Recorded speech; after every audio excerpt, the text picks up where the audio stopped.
بسم اللہ الرحمن الرحیم۔ معزز سامعین کرام، السلام علیکم۔ امید کرتا ہوں کہ آپ سب خیریت سے ہوں گے۔ ایک اور نئی ویڈیو کے ساتھ حاضر ہوں۔ حضرت سعد سلمی رضی اللہ تعالیٰ عنہ کی شکل واجبی سی اور رنگ انتہائی سیاہ تھا۔ رنگت کی یہ سیاہی کی وجہ سے عام لوگوں میں ان کا لقب اسود پڑ گیا تھا۔ ایک دفعہ پیغمبر علیہ السلام کی خدمت میں حاضر تھے۔ آپ صلی اللہ علیہ وسلم نے ارشاد فرمایا کہ سعد تو شادی کیوں نہیں کر لیتا؟ عرض کیا یا رسول اللہ صلی اللہ علیہ وسلم، میں تو شادی کی شدید تمنا رکھتا ہوں، مگر میری رنگت کی وجہ سے کوئی مجھے رشتہ دینے کے لیے تیار نہیں ہے۔ میں نے کئی جگہ پیغام دیا مگر جواب نفی میں ملا۔ آپ صلی اللہ علیہ وسلم نے ارشاد فرمایا کہ عمرو بن وہب کے پاس جاؤ اور انہیں میرا پیغام دے کر رشتہ طلب کرو۔ عمرو بن وہب قبیلہ ثقیف کے سخت مزاج نو مسلم تھے۔ ان کی ایک ہی بیٹی تھی جو انتہائی حسین و جمیل اور ذکی و ذہین تھی۔ انہیں اپنی لڑکی کے حسن و جمال پر اتنا ناز تھا کہ دامادی کے لیے کوئی نوجوان پسند ہی نہیں آ رہا تھا۔ حضرت سعد رضی اللہ تعالیٰ عنہ آپ کے حکم کی تعمیل کرتے ہوئے ان کے گھر کی طرف چل پڑے۔ دروازہ کھٹکھٹایا، وہ باہر آئے تو فوراً انہیں رسول اللہ صلی اللہ علیہ وسلم کا پیغام سنا دیا کہ آپ اپنی لڑکی کا رشتہ میرے ساتھ کر دیں۔ عمرو بن وہب نے ان کی شکل و صورت دیکھ کر سختی سے انکار کر دیا کہ میں اپنی حسین و جمیل لڑکی آپ جیسے شخص کے ساتھ بیاہنے کے لیے تیار نہیں ہوں۔ یہ جواب سن کر حضرت سعد تو واپس چل پڑے کہ رسول اللہ صلی اللہ علیہ وسلم کو سارے ماجرے سے آگاہ کرتا ہوں۔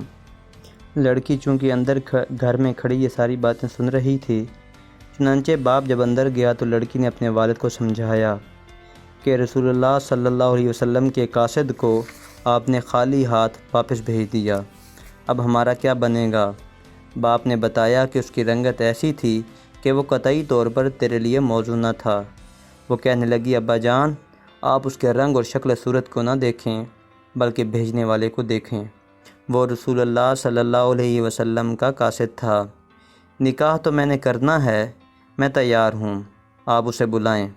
باپ نے جب انکار کیا تو وہ لڑکی شرم و حیا کا پیکر ہونے کے باوجود خود دروازے پر آ گئی اور حضرت سعد کو بلانے لگی۔ اے اللہ کے بندے، واپس آ جا، میں اللہ اور اس کے رسول صلی اللہ علیہ وسلم کے فیصلے پر راضی ہوں۔ حضرت سعد نے اس کی ایک نہ سنی، سیدھے آپ صلی اللہ علیہ وسلم کی خدمت میں حاضر ہو گئے اور ساری بات عرض کر دی۔ لڑکی نے فوراً اپنے والدین کو مجبور کیا کہ جلد از جلد آپ کی خدمت میں پہنچ کر معافی مانگیں۔ ایسا نہ ہو کہ آپ کی ناراضگی کی وجہ سے ہمارے اوپر خدا کا عذاب آ جائے۔ آپ کے فیصلے پر ہمیں پس و پیش نہیں کرنا چاہیے، کیونکہ اللہ تعالیٰ کا ارشاد ہے کہ جب اللہ اور اس کے رسول صلی اللہ علیہ وسلم کسی معاملہ میں فیصلہ فرما دیں تو پھر کسی مومن مرد اور عورت کو اس معاملہ میں اختیار باقی نہیں رہتا۔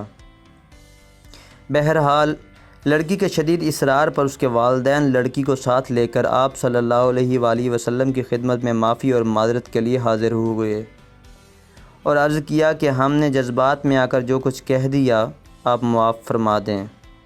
اب ہماری لڑکی حاضر ہے، آپ اس نوجوان کے ساتھ اس کا نکاح پڑھا دیں۔ حضرت سعد رضی اللہ تعالیٰ عنہ کی خوشی اور مسرت کا کیا عالم ہوگا کہ پہلے تو کہیں سے رشتہ نہ ملتا تھا اور اب کتنا اچھا رشتہ مل گیا۔ آپ صلی اللہ علیہ وسلم نے اسی مجلس میں نکاح پڑھایا اور لڑکی کو امہات المومنین کے حجرے میں بھیج دیا کہ کچھ بناؤ سنگھار کر کے اسے سعد کے کچے گھر میں پہنچا دیں۔ حضرت سعد رضی اللہ تعالیٰ عنہ سے آپ صلی اللہ علیہ وسلم نے فرمایا کہ بہتر ہے کہ اپنی بیوی کے لیے کوئی تحفہ خرید لیں تاکہ آپ عند الملاقات اسے پیش کر سکیں۔ حضرت سعد رضی اللہ تعالیٰ عنہ کے پاس تو اس مقصد کے لیے کافی سرمایہ جمع تھا۔ انتہائی مسرت اور خوشی کے عالم میں فوراً بازار تشریف لے گئے۔ مختلف قسم کے تحفے تحائف دیکھے مگر کوئی تحفہ اپنی بیوی کی شایان شان نظر نہیں آتا۔ سمجھ ہی نہیں آتا کہ کون سا تحفہ خریدوں۔ انہی خیالات میں گم بازار میں پھر رہے تھے کہ کانوں میں رسول اللہ صلی اللہ علیہ وسلم کے منادی کی آواز پڑی، اے اللہ کے شاہ سوارو، جہاد کے لیے چلو، تمہیں جنت کی بشارت ہے۔ اسی آواز کا سننا تھا کہ شادی کے سارے ولولے اور جذبات ماند پڑ گئے۔ جنت اور اس کی نعمتیں نظروں میں گھومنے لگیں۔ جہاد فی سبیل اللہ کا خون رگوں میں دوڑنے لگا۔ نو عروس کے لیے تحائف کا خیال چھوڑ دیا اور فوراً اسی رقم سے تلوار، نیزہ اور گھوڑا خریدا۔ سر پر عمامہ باندھ کر مجاہدین کی جماعت سے جا ملے اور جہاد میں شریک ہو کر مردانہ وار لڑنے لگے۔ رسول اللہ صلی اللہ علیہ وسلم نے ان کو لڑتے ہوئے دیکھا مگر پہچان نہ سکے۔ میدان جنگ میں اتنے جوش و خروش سے لڑے کہ دیکھنے والے سب حیران تھے۔ آخر جب ان کا گھوڑا زخمی ہو گیا تو آستین چڑھا کر پیدل لڑنے لگے۔ اس وقت آپ صلی اللہ علیہ وسلم نے ان کے ہاتھوں کی سیاہی کو دیکھ کر پہچان لیا کہ یہ سعد اسود ہے۔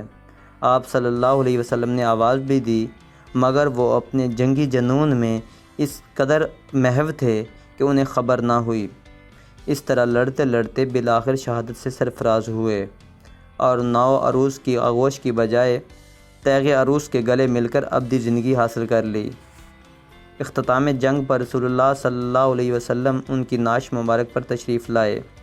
فرط محبت میں ان کا سر مبارک اپنی گود میں رکھ لیا، ان کا لنگڑا گھوڑا اور اسلحہ منگوا کر ان کی بیوی کے ہاں بھیج دیا اور فرمایا کہ ان کے سسرال کو بتا دو کہ خدا تعالیٰ نے تمہاری لڑکی سے بہتر لڑکی کے ساتھ جنت میں سعد رضی اللہ تعالیٰ عنہ کی شادی کر دی ہے، اس کی طرف سے یہ تحفہ قبول کر لو۔